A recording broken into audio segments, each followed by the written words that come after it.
السلام علیکم قدرمنو کتونکو، صابر جان یم په دې امید چې ټول به روغ جوړ او خوشحاله یي. قدرمنو کتونکو، یو څو ورځې مخکې په کچرو کې چې کومه واقعه مخې ته راغلې وه، یو سړي چې کوم دی چې د هغه نوم محمد صادق دی، هغه یو وکیله هغه چې دی نو هغې سره یې لږ زیاتې کړی و د خلکو دغه وینا تر مخه. نو هغه خپل بیان دا ورکړی دی چې دا زما چې کوم دی د کرایې په کور کې چې دا اوسیږي او دا زما کرایهداره ده، خو اوس ما په دې باندې درخواست ورکړی چې دا زما کور نه پرېږدي. تقریبا دې ته 50 لک روپۍ کرایه جمع شوې ده او بیا د په خپلو خبرو کې زیاته کړه چې دا دې باندې ما چې کوم کیس کړی دی نو دا په دغه ورځ باندې دا تاریخ له راغلی و. د چې کله زه د کمرې نه راووتم، د عدالت کمرې نه، نو زه خپل وکیل پسې راووتم د جج په اجازت باندې چې زه خپل وکیل حاضر کړم. نو دا ما پسې راووته او زه په موبایل باندې لګیا وم. خو دې زما ته ډېرې زیاتې سپکې دردې وویلې چې په دغه باندې زه د دې خواته ورغلم او د چپ کولو کوشش مې کولو. نو بیا هغه چې کوم دی د دې زما لاسونه ونیوه او دغه لاسونو خلاصولو دپاره چې کوم دی ما چې کله لاسونه خلاصول نو دا ځمکې ته راوغورځېده او د چې کوم دی نو نورې خبرې هم کړي دي. باقي خبرې چې دي هغه تاسو د محمد عبدالصادق نه واورئ، کوم چې دا واقعه چا مخې ته راوستې ده او یا چې کوم دی دا واقعه چا سره شوې ده. نورې خبرې اترې تاسو د هغې نه واورئ. بسم اللہ الرحمن الرحیم. میرا نام انجینئر عبدالصادق ہے اور میں ایک شریف النفس شہری ہونے کے علاوہ حکومت خیبر پختونخوا میں ایک ذمہ دار عہدے پر فائز ہوں. میں 60 سال کا ایک معمر شخص ہوں اور کرائے کے مکان میں رہائش پذیر ہوں. میں وکالت کے پیشے اور جوڈیشری کو قدر کی نگاہ سے دیکھتا ہوں، اس لیے میں نے اپنے ایک بیٹے کو وکالت کی تعلیم دلائی ہے اور وہ خیبر پختونخوا بار کونسل کا لائسنس یافتہ ہے اور آج کل پشاور میں پریکٹس کر رہا ہے. سوشل میڈیا پر کئی دنوں سے گردش کرنے والے رپورٹس پر اپنی کردار کشی کے حوالے سے وضاحت کرتا چلوں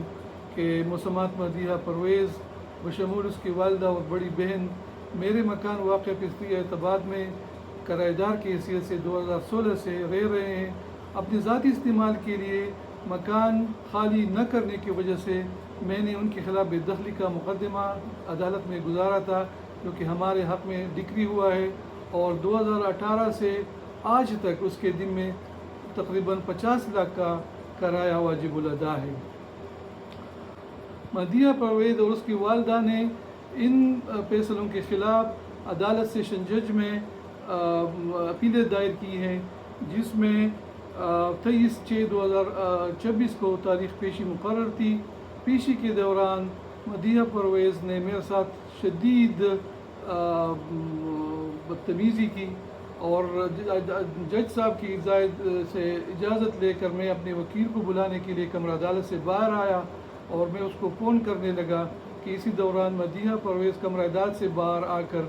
مجھے غلیظ گالیاں دیں، جس پر میں اس کی طرف متوجہ ہو کر میں نے ان کو گالیاں بند کرنے کو کہا، جس پر وہ مزید بپر گئی اور میرے طرف آ کر مجھ پر تماچے برسائے اور مزید